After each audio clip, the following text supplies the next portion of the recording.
لهم درجات عند ربهم ومغفرة ورزق كريم.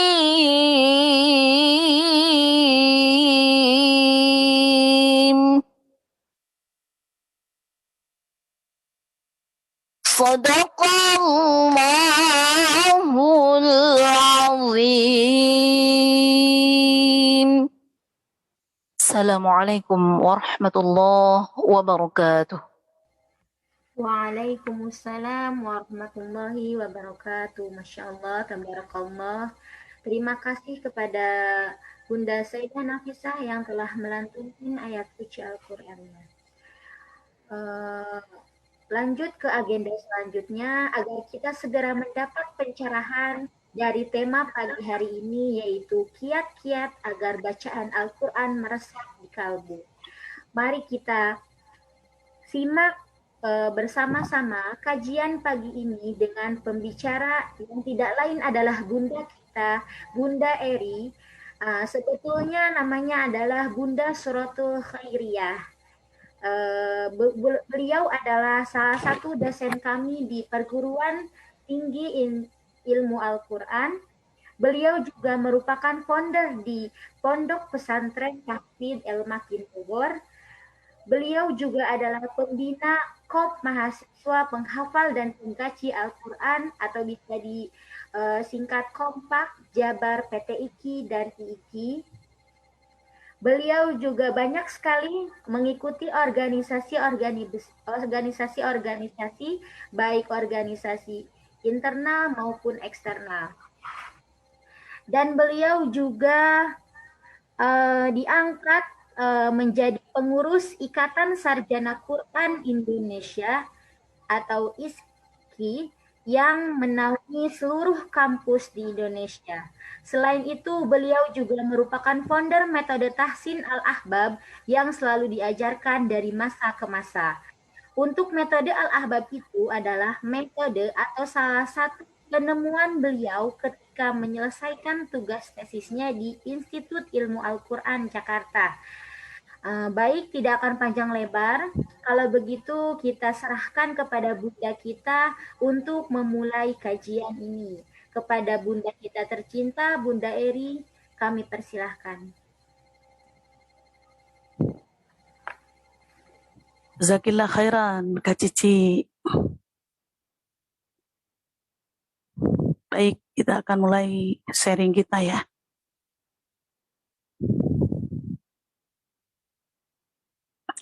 Assalamualaikum warahmatullahi wabarakatuh. Ummahat yang sudah kumpul di sini, terima kasih atas kehadirannya seluruh kelas Katimus dan mungkin juga ada dari jamaah umum. Kita mulai. Alhamdulillahirabbil alamin wa bihi nasta'inu ala umuri dunya waddin wassalatu wassalamu ala asyrafil anbiya'i wal mursalin wa ala alihi wa sahbihi ajmain, amma ba'du. Yang saya hormati seluruh admin dan panitia webinar pagi ini, terima kasih kerja kerasnya. Ada Ibu Santi, ada Kalisma, ada Ibu Yanti yang selalu bersyiar memposting-posting kebaikan tentang webinar Al-Quran. Terima kasih Adinda Sayyidah Nafisah yang sudah membacakan tilawah tadi. Ada yang bertanya ya, surah Al-Anfal mulai dari ayat 2.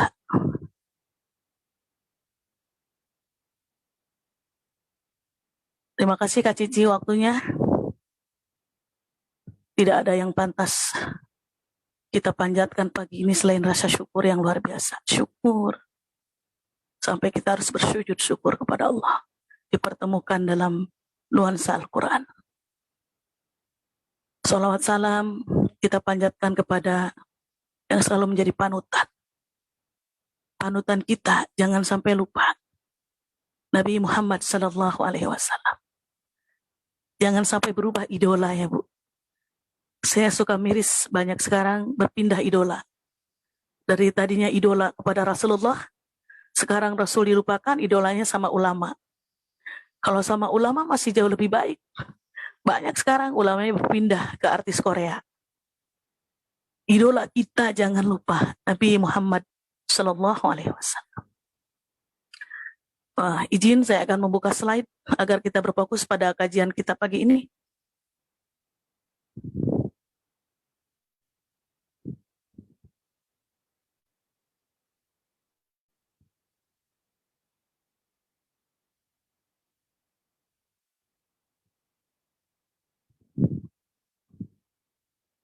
Sudah muncul slide-nya, Kak Cici?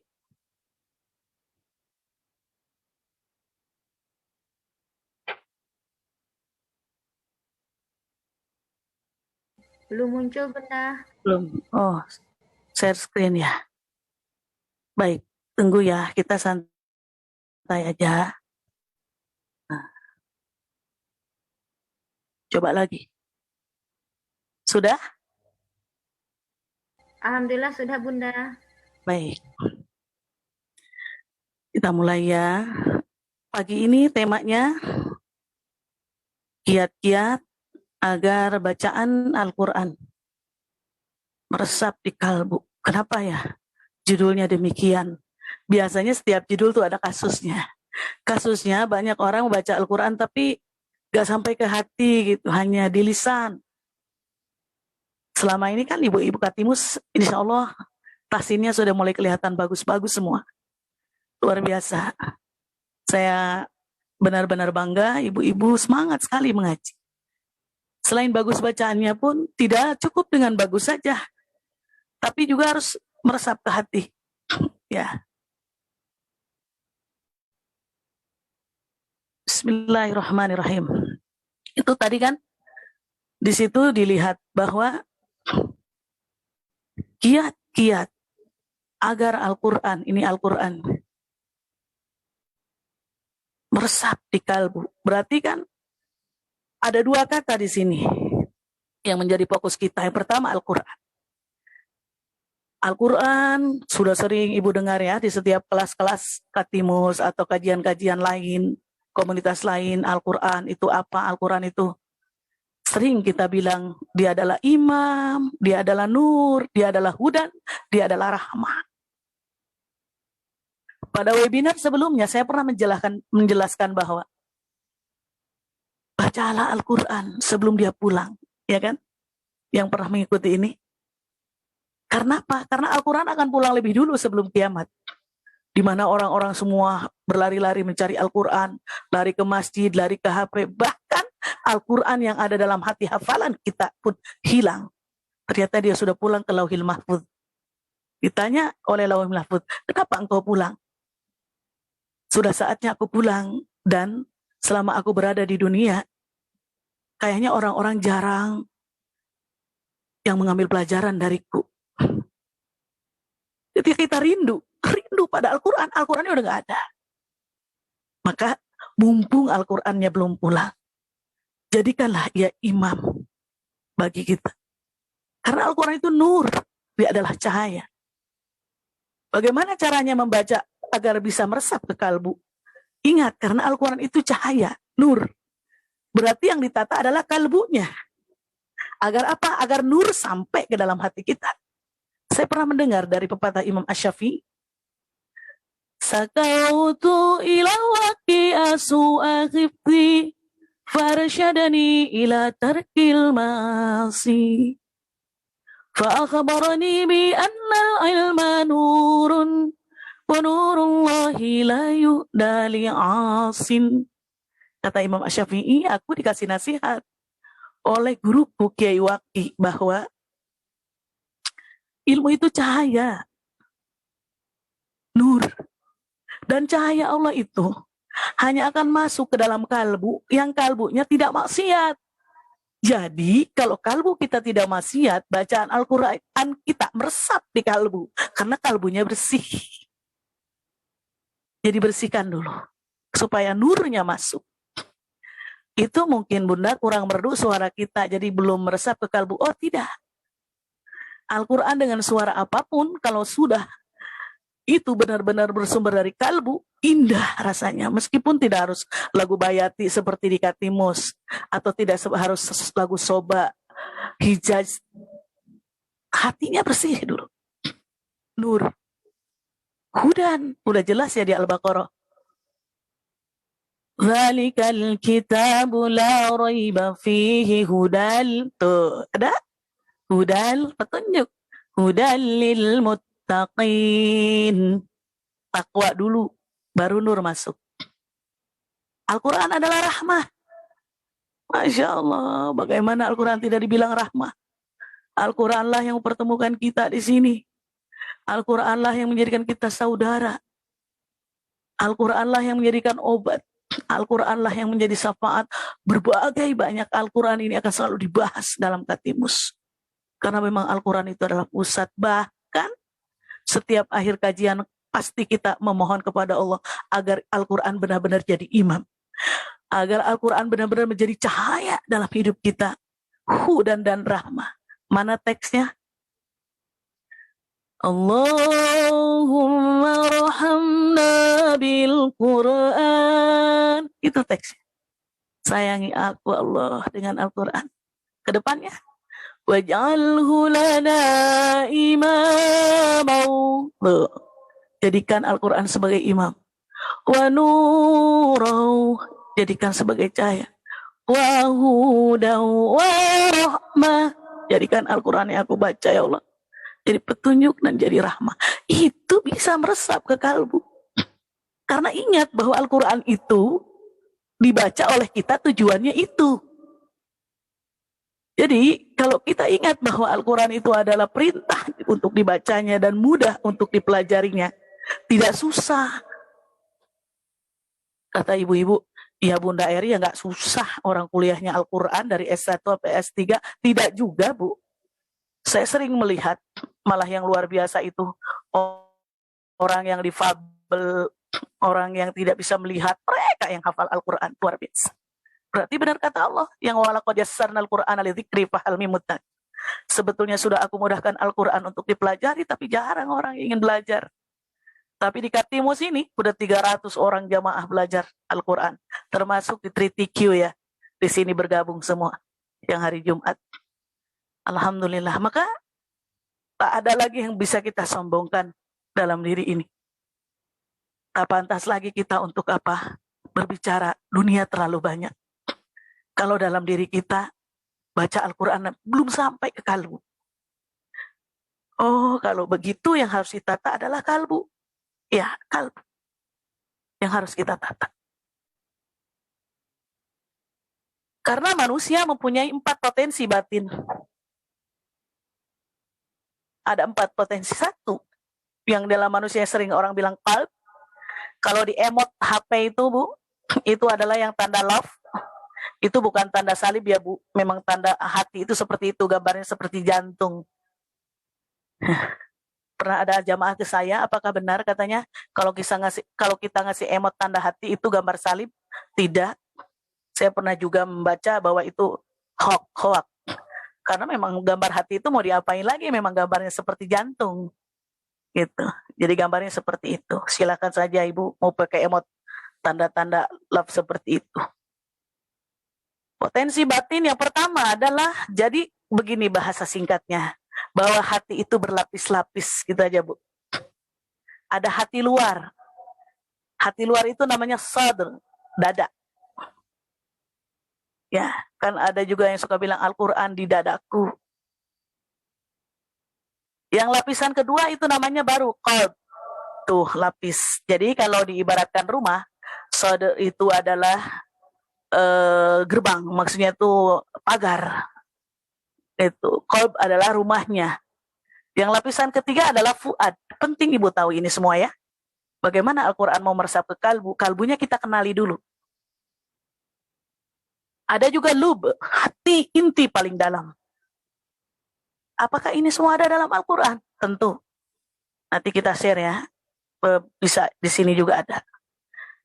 Saya ulang kembali. Sad itu hati bagian luar. hati bagian luar biasanya itu untuk merespon cahaya Islam. Seperti sekarang ini. Saya mengadakan webinar tentang bagaimana orang-orang bisa membaca Al-Quran, bisa meresap ke kalbu. Tiba-tiba ibu respon. Baru direspon oleh hati luar. Belum masuk soalnya ke pelajarannya. Belum pernah mengikuti pelajaran metode Allah babnya Bunda misalkan. Nah, habis itu orang itu karena sudah tertarik dengan keislaman, akhirnya dia menjadi Muslim. Ya, dia menjadi Muslim. Nah, orang Muslim itu masih punya nafsu. Nafsunya namanya amarah. Dalilnya surah Yusuf. Bismillahirrahmanirrahim. Wa ma ubarri'u nafsi innan nafsa la'ammarah. Ada amarah. لأمارتهم بالسوء إلا ما رحم ربي إن ربي غفور رحيم. Itu tentang kisah Nabi Yusuf. Aku tidak membebaskan diriku dari kesalahan karena sesungguhnya nafsu itu selalu menyuruh kepada kejahatan. Kecuali nafsu yang diberi rahmat oleh Tuhanku karena Allah Maha Pengampun. Ghafurur Rahim. Jadi saya ulang, hati bagian luar itu yang namanya sadrun, bagian dada, itu hanya mampu menyerap cahaya Islam. Yang dia menjadi Muslim. Dan Muslim tuh banyak yang pemarah. Banyak. Yang orang yang mencaci ya orang Muslim banyak. Yang orang nyinyir orang Muslim banyak. Gitu. Yang sering gak sopan WhatsApp, di grup, di pribadi juga banyak. Karena apa? Karena dia baru menjadi Muslim. Dan nafsunya masih jenis amarah. Gitu. Jadi kita kenali kalbu kita ya. Agar bisa Al-Qurannya meresap ke kalbu. Kalbu yang mana? Gitu. Apakah kalbu yang ini? Yang sad? Kedua. Ya kalbu namanya. Dia ada dalam surah Al-Qiyamah ya. Ayat 1-2. Kalau kalbu yang lapisan kedua itu, dia mampu menyerap cahaya iman. Iman, percaya. Sehingga dia menjadi mukmin. Baru mukmin tingkatannya, dia punya nafsunya namanya lawamah. Bismillahirrahmanirrahim. Surah Al-Qiyamah ya, ayat 1-2 ya. La uqsimu biyaumil qiyamah. Wa la uqsimu bin silawamah. Kata Allah itu.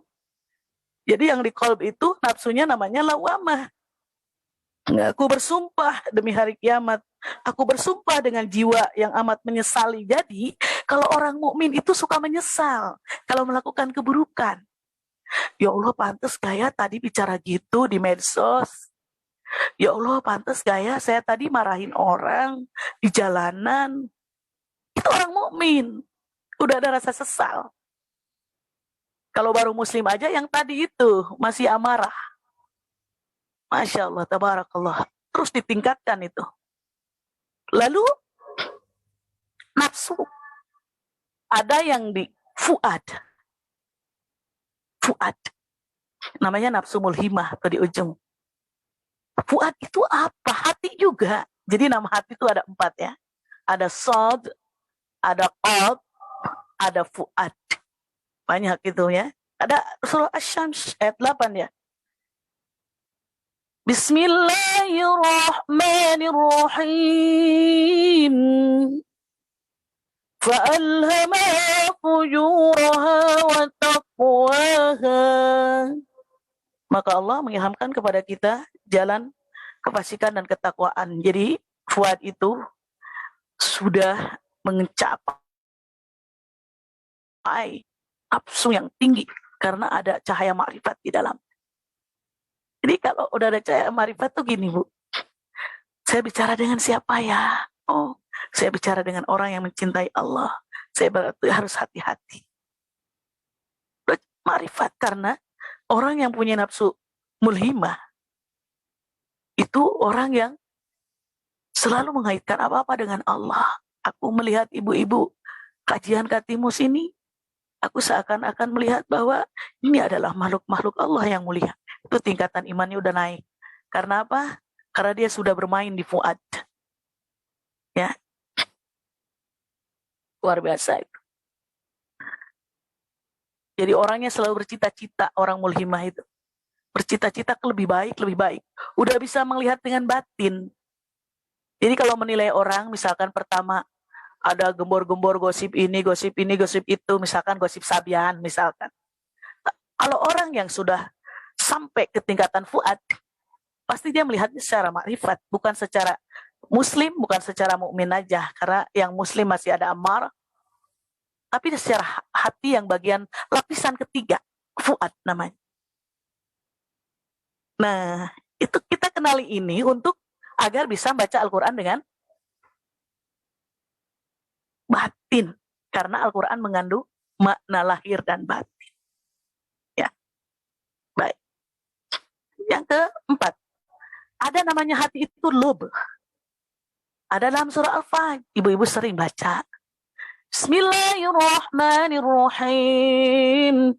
Ya ayyatuhan nafsul mutmainnah. Irji'i ila rabbiki radiyatan mardiyah. Fadkhuli fi ibadi wadkhuli jannati. Semoga kita bisa memainkan peran yang ini. Hati terdalam. Yang di dalamnya ada cahaya tauhid. Yang selalu berpikir tentang Allah, hidup bersama Allah, melibatkan Allah, memanggil Allah, semua diserahkan kepada Allah. Seorang muwahhid, nafsunya sudah tentram. Bahasa Arabnya mutmainnah. Ya, bukan hanya sekedar nama ya, ada nggak di sini namanya mutmainnah? Nafsunya sudah tentram. Orang nafsu yang sudah tentram itu, Allah langsung mengajak. Wadkhuli fi ibadi, masuk ke hamba-hamba. Wadkhuli jannati, masuklah ke dalam surgaku. Mau nggak ibu-ibu Katimus dibilang gitu sama Allah? Ayo masuk ke dalam surgaku. Merinding ya. Berarti itu harus memainkan apa? Lub, perankan yang baik. Jadi peran-peran hati ini mulai dari hati luar, lapisan kedua, lapisan ketiga, lapisan hati keempat, itu kita perankan dengan baik.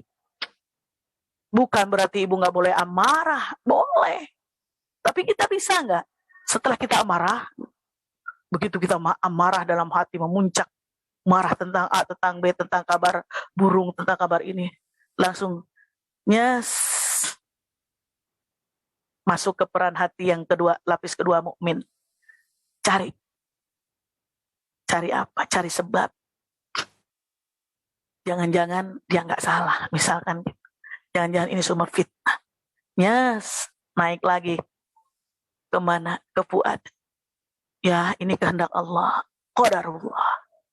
Tak perlu kita marah. Perankan lagi hati yang paling dalam. Lub.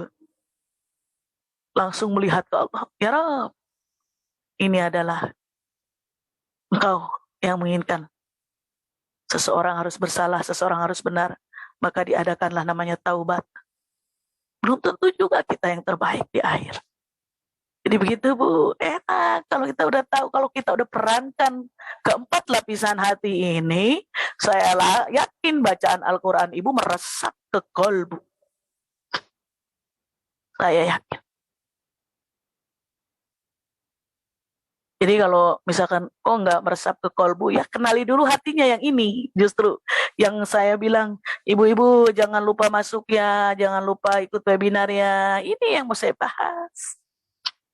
Ya, mudah-mudahan ada manfaatnya dan iman kita, Islam kita, fuad kita kelub sinkron semua. Ya, seperti itu ya, Bu. Ini bisa di-share nanti Al-Quran bahwa hati itu maknanya bertaburan di berbagai ayat. Hati itu lokus dari apa yang membuat seorang manusia menjadi manusiawi. Tadi Islam manusiawi kalau dia marah gitu. Pusat dari kepribadian manusia, hati bukan saja tumpuan pandangan Tuhan. Itu ada ayat-ayatnya semua. Terus hati juga di mana tempat mengungkapkan Allah, mengungkapkan siapa dirinya. Kehadirannya ada dalam hati kita.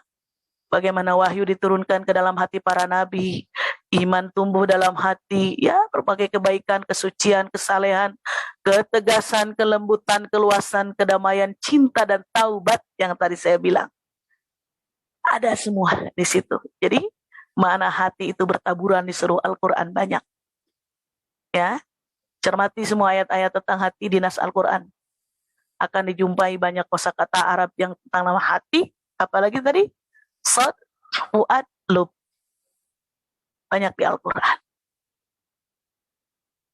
Bagaimana caranya agar Al-Quran bisa meresap di hati? Tadi, beriman. Yang dibacakan oleh Adinda Syaidah. Surah Al-Anfal ya, tadi ayat 2 ya. Masya Allah, tabarakallah. Indah banget suara beliau. Ya, juara MTQ. Saya berencana mengadakan kelas Katimus dengan beliau Jumat pada zuhur. Kalau ibu-ibu ada yang minat, wapri admin supaya bisa kita mulai belajar dengan beliau. Boleh belajar tilawah, tidak harus bagus suaranya, minimal mengenali nagom namanya, seni tilawah, lagu bayati, lagu hijaj, lagu soba. Untuk apa?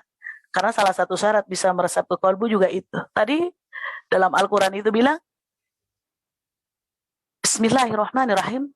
Innamal mu'minuna idza dzukirallahu wajilat qulubuhum.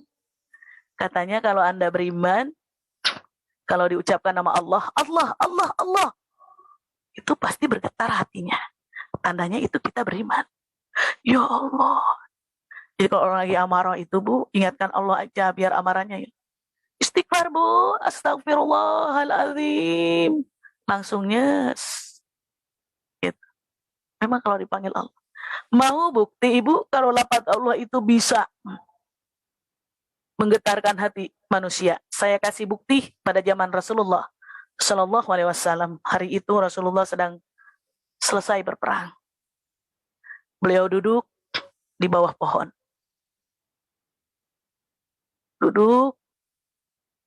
Lagi duduk seperti itu, kalau Rasul itu kan tidur tidak pernah sebenar-benar tidur.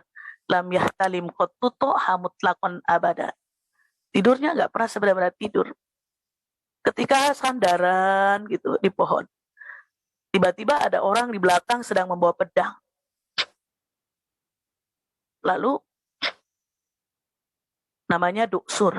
6 orang itu hunuskan pedangnya, ditaruh di atas kepala Nabi. Muhammad, apa kabar? Kalau orang santai biasa aja itu ya. Tapi kalau orang panik, Masya Allah itu Muhammad, Rasul kita, mau dibunuh. Rasul biasa aja. Ada apa, Duksur? Itu sahabat-sahabat itu semua sedang tidur. Kamu gak ada yang bantu. Hari ini ucapkanlah kata-kata terakhir. Aku akan membunuhmu. Kata Duksur. Nabinya santai, super santai. Masya Allah. Karena apa? Karena sudah lubnya tadi udah berperan baik. Cahaya marifatnya sudah luar biasa. Terus kata Duksur, kira-kira kalau aku sudah dalam posisi akan membunuhmu, ini Muhammad, aku mau tahu Muhammad, siapa yang menolongmu? Sambil ditaruhlah di kepalanya. Pasti penonton semua udah panik semua. Seperti kita ini. Itu nabiku, itu Muhammadku. Kata Rasul dengan enteng, ada yang menolong saya. Allah, Allah, Allah, Allah yang menolong.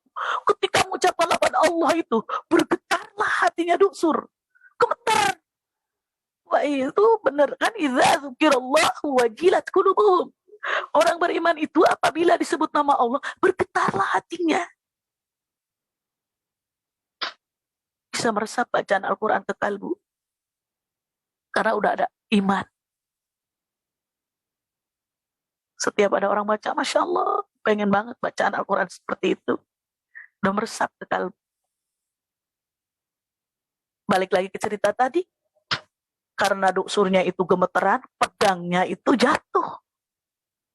Nah ketika jatuh pedangnya, ia diambil balik oleh Rasulullah. Nah, duksur. Apabila aku yang balik membunuhmu, kata Rasul. Main-main, Rasulullah mah gak sungguhan. Kira-kira siapa yang menolongmu? Kata Rasul. Ya, Rasul sambil candaan ditaruh. Gimana duksur? Kalau aku yang membunuh, siapa yang bantu kamu? Kata duksur, la ada ya Muhammad, la ada ya Muhammad. Tidak ada kecuali kau memaafkanku Muhammad. Barangkali kalau itu di hadapan kita pasti menjadi supporter Nabi Muhammad. Bunuh. Begitu. Kalau di film-film.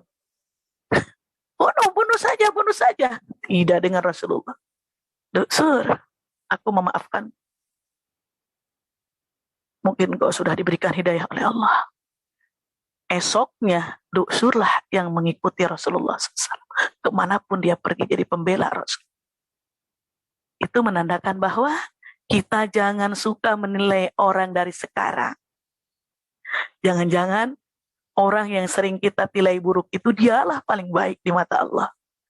Ya, belum finish, belum ending. Jadi kita harus selalu memaklumi orang kalau memerankan hati yang paling dalam.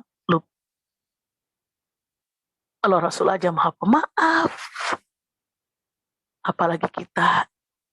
Karena Rasul akhlaqu bi akhlaqillah. Akhlaknya adalah akhlak Allah yang dipandukan kepada Rasulullah. Kalau Allah maha pemaaf, Rasul ikut memaaf. Seperti itu. Jadi hadirkan iman dalam hati kita agar bacaan kita meresap ke qalb. Wa idza tuliyat alaihim ayatuhu zadathum imana. Orang beriman itu apabila dibacakan Al-Quran bertambahlah iman. Yang biasanya bolos-bolos katimus hari Senin sampai Minggu, jangan sampai saya ketinggalan belajar tahsin. Oh, rupanya sudah meningkat imannya karena mendengar bacaan Al-Quran. Itu. Jadi Al-Quran meresap ke kalbu, menjadikan orang bertambah imannya. Zadat, bertambah imannya. Wa ala rabbihim yatawakkalun.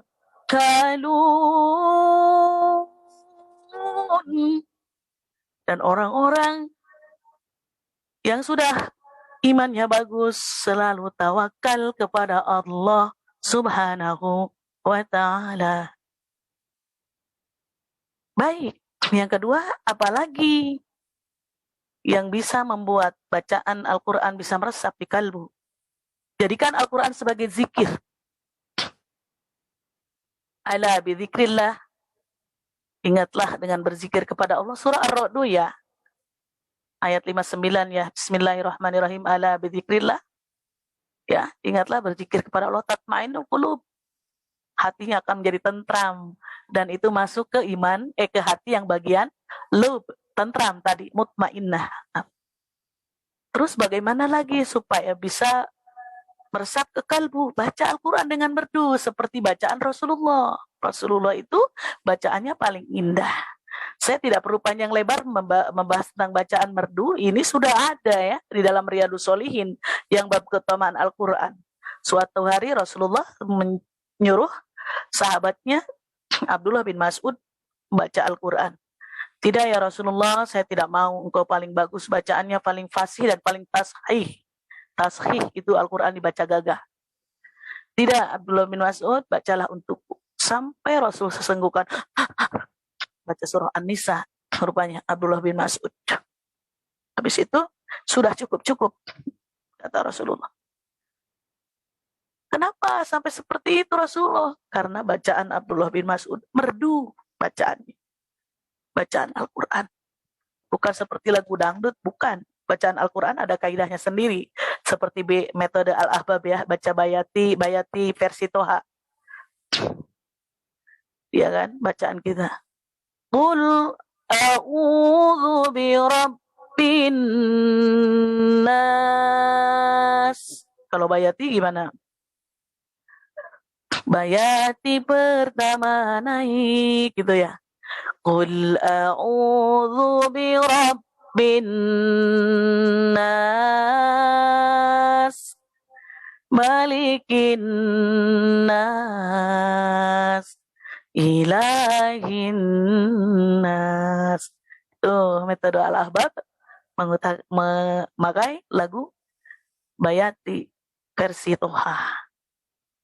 Jadi bacaan merdu itu ya, ada lagi Rasul pernah memuji sahabatnya Abu Musa al-Asy'ari, suaranya merdu sekali.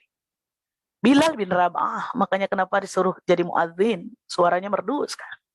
Jadi kalau ada yang bilang bid'ah suara merdu, itu dasarnya tidak ada. Emang dasarnya ini, dasarnya banyak, bahwa Al-Quran harus pakai suara merdu.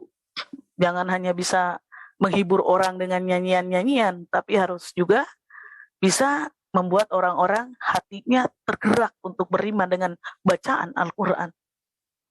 Selanjutnya, bagaimana agar Al-Quran bisa meresap di kalbu yang kita baca, bersahabat dengan Al-Quran. Sudahkah ibu-ibu semua menjadi sahabat Al-Quran? Ada yang pengen bukunya bersahabat dengan Al-Quran.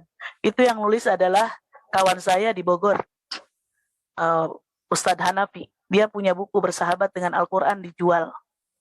Kalau ada yang mau beli, silahkan. Bisa WhatsApp saya. Atau minta nomor beliau, boleh saya kasih. Selanjutnya, bagaimana juga agar bacaan itu meresap di kalbu? Baca Al-Quran dalam keadaan suci. Apabila kita dalam keadaan tidak sedang haid ya, bersucilah, berwudulah.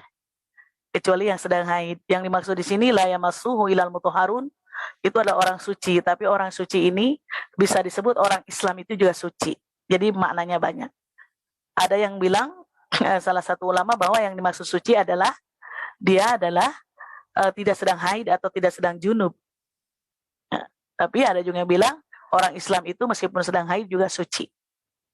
Tapi ada juga yang namanya suci. Itu yang jadi host kita pada hari ini, suci, Khairun Nisa. Memang hatinya suci banget. Dia adalah bantu-bantu saya di rumah Tahfidz Al-Makid. Mudah-mudahan solihah sama hatinya suci dengan namanya. Lalu bagaimana juga agar Al-Quran itu meresap di kalbu? Harus sedekah. Saya tidak mau bahas banyak nih tentang sedekah. Nanti dikira saya mau minta uang sama ibu-ibu. Jadi kalau orang yang sudah bersedekah, orang-orang yang diberikan sedekahnya itu akan selalu berdoa. Dan orang yang memberi sedekah itu kan sering baca Al-Quran. Tiba-tiba langsung ke hatinya. Langsung kalau dia baca, orang-orang terhibur. Ternyata ada amalan-amalan yang mendukung di belakangnya. Itu orang yang rajin bersedekah. Hadis dan Al-Qurannya banyak. Ya. Jadi tidak cukup kalau hafal Quran saja, belajar Al-Quran saja, tapi tidak bersedekah, itu tidak cukup. Karena ada apa? Ada pendukung sedekah yang harus kita lakukan. Tidak harus banyak kok, sepunyanya bersedekah. Kepada mustahiknya, udah jelas juga mustahik sedekah ya. Baik. Begitulah apa yang harus kita lakukan, mengecek kembali apakah kita sudah memerankan hati kita dari mulai hati paling luar, hati lapisan kedua, hati lapisan ketiga, hati lapisan keempat, sudahkah diperankan dengan baik seperti yang diperankan oleh Rasulullah Nabi Muhammad Shallallahu Alaihi Wasallam. Karena bagi kalangan arifin, orang-orang sufi, baca Al-Quran itu bukan hanya sekedar redaksi yang selama ini kita pelajari, apalagi dalam sholat, tapi juga harus tahu apa maknanya Al-Fatihah. Itu saya ajarkan ya di kelas-kelas saya, tahfidz. Agar tahu mana Al-Fatihah apa, tafsirnya apa, selalu saya share ya. Boleh juga di-share ke grup lain yang tidak diajarkan tafsir. agar semua tahu bahwa Al-Quran itu mempunyai makna zahir dan makna batin. Ya, jadi jangan hanya baca Fatihah dalam sholat, tapi juga bayangkan, karena Allah akan selalu merespon apa yang kita baca. Kita baca, Alhamdulillahi Rabbil Alamin. Allah pasti jawab, ya hambaku, aku tahu pagi ini kau sedang memujiku bersama ibu-ibu Katimus. Ya, iya hambaku, aku tahu kau sedang memohon petunjuk kepadaku. Kalau kita baca, Ihdinas siratal mustaqim. Baca yang benar, baca yang sesuai kaidah yang Allah mau ya. Itu ada di kelas Katimus. Silakan yang belum pernah belajar, pilih-pilih kelas ya. Oh, jadi baca Al-Quran harus ada makna batin, harus tahu iya. Karena sulit dibayangkan seseorang bagaimana bisa meresapi hakikat dan makna Al-Quran kalau tidak memahami, menghayati makna surat yang dibaca. Jadi bagi kalangan sufi, arifin, kalau perempuan arifah, Al-Quran itu memiliki makna lahir, memiliki makna batin. Ya, hadisnya ada, setiap ayat memiliki makna lahir, makna batin, ketentuan, dan cara pembacaan yang benar. Dari Ibnu Ajibah mengomentari hadis ini. Ketahuilah, sesungguhnya Al-Quran memiliki makna zahir, makna batin. Penafsiran ahli batin tidak bisa dirasakan kecuali sama ahli batin. Orang lain tidak memahaminya. Itu harus ahli batin, harus tahu. Mana ahli batin? Itu tadi yang kolbunya sudah berperan sampai ke lapisan keempat. Ia yang sudah mendapatkan petunjuk. Ya. Begitulah penjelasan sederhana pagi ini. Ummahat Sholihah. Mudah-mudahan bermanfaat. Saya ingin memperagakan apa bahwa di kelas kami itu ya, di kelas kami itu belajar menggunakan metode Al-Ahbab. Ada di sini. Tadi hostnya bilang bahwa metode Al-Ahbab itu salah satu temuan saya ketika saya membuat tesis di Institut Ilmu Al-Quran. Ini buku saya, Manajemen dan Metode Pembelajaran Tahfidz Al-Quran serta pengaruhnya terhadap kualitas hafalan santri. Oleh karena itu, inilah yang saya terapkan di pesantren El-Makin. Bagaimana agar kualitas hafalan santri El-Makin itu berkualitas. Kalau sekarang mungkin Katimus, bagaimana ibu-ibu Katimus punya kualitas hafalan yang baik. Doakan bisa mencetak kembali dan ingin merevisi. Dan buku ini kan buku berat. Buku saya ini buku berat. Kasihan ibu-ibu bacanya. Ini berapa ratus halaman. Nanti saya ingin meresume dari buku-buku ini yang bisa di-share untuk ibu-ibu. Bisa dicetak juga. Mudah-mudahan ya. Nah, stop share dulu. Seperti itu. Mudah-mudahan banyak pencerahan. Ya. Saya ingin memperlihatkan kepada ibu-ibu bagaimana sih metode Katimus yang diajarkan. Apakah di sini ada kelas Sadar Makhraj hari Kamis? Mohon dibuka. Ada Ustazah. Baik, tapi Ya. tolong dikondisikan suaranya jangan mengganggu yang lain ya. Di belakang-belakang. Coba saya ingin melihat. Bingung. Kalau kayak begini gimana? Tolong yang lain jangan dibuka dulu, yang saya perintahkan aja yang dibuka, yaitu kelas Sadar Makhraj yang ikut saya hari Kamis pada zuhur. Silakan. Bagaimana cara pengucapan huruf? Mohon yang lain banyak suara ya. Saya tutup yang banyak suara dari luar. Coba contohkan bagaimana cara mengucapkan huruf alif yang benar, mengucapkan huruf ba yang benar. Jadi tadribat pinutkil huruf. Jadi menjadi sebuah metode Al-Ahbab dalam lagu supaya latihan-latihan mulutnya itu benar. Silahkan kepada Mbak Selena untuk dipandu. Baik, jazakallah khair Ustazah atas kesempatannya. Selena ini tinggal jauh ya, perbatasan Indonesia-Malaysia. Silakan. Untuk ibu-ibu kelas Sadar Makhraj 1, 2, 3. Bismillahirrahmanirrahim.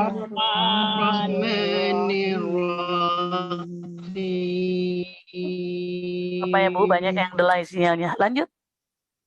Babi Ibu, ba,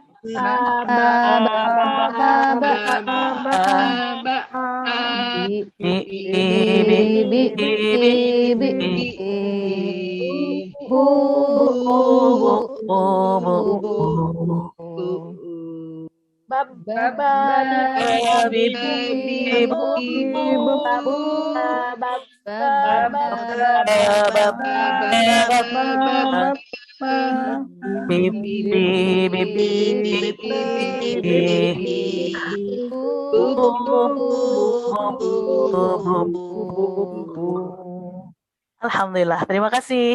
Gak apa-apa ya, sinyalnya jadi beda-beda. Tapi yang penting ada semangatnya ibu-ibu belajar, tambah semangat lagi ya. Masya Allah, tabarakallah. Terima kasih semuanya. Ya Rab, ya pinter-pinter ya. Udah sederajat dengan mahasiswa-mahasiswa IIKI PT IKI. Amin. Amin. Amin, Masya Allah. Benar. Silakan ibu-ibu, ada yang mau bertanya? Kita masih punya waktu setengah jam. Boleh itu aja, angkat tangan ya kalau bertanya dengan saya. Silakan Kak Cici dipandu, tapi tolong semuanya tetap kondisi mute kecuali mau bertanya. Ya. Kak Cici silakan dipandu. Baik, alhamdulillah. Terima kasih Bunda. Sungguh sangat menggetarkan hati. Allahumma arhamna bil Quran. Walaqad ja'alnal Qur'ana dzikri faham akhir. Semoga kita selalu diberi keberkahan, selalu diberi curahan limpah. Amin. Jadi sebelum pertanyaan, Cici mau ini bacain apa sih sedikit tentang resum tadi ya. Oh ya, notulen. Karena ini sangat menggetarkan hati ya. Jadi bagaimana cara Al-Quran ini meresap di hati. Nah, tadi yang Cici tangkap ini adalah Al-Quran ini bagaimana cara kita meresap ke kalbu, maka kenalilah 4 lapisan hati.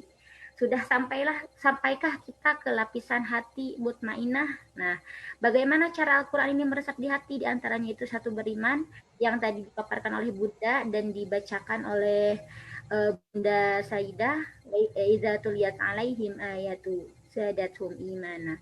Yang kedua, Al-Quran ini adalah sebagai zikir. Yang ketiga, bacalah Al-Quran dengan merdu.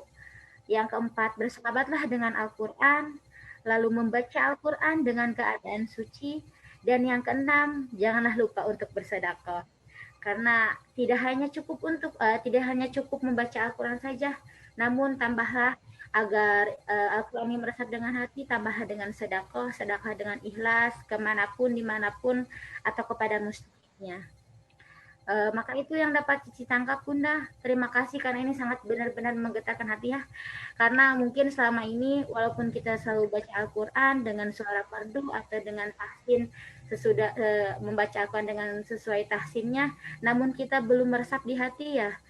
Mungkin dari Cici ini sangat sia-sia ya, bunda-bunda semuanya juga. Maka kita harus mengenali lapisan hati dan bagaimana cara Al-Quran ini meresap di dalam hati. Oke, langsung saja. Terima kasih Bunda kepada jamaah solihah. Kita buka sesi pertanyaan untuk khusus di webinar Bunda ini. Bunda mengizinkan untuk raise hand atau mengangkat tangan, atau boleh juga di room chat. Silahkan yang ingin bertanya. Insya Allah Bunda akan menjawab dengan sebaik-baiknya. Saya mau tanya Mbak Suci.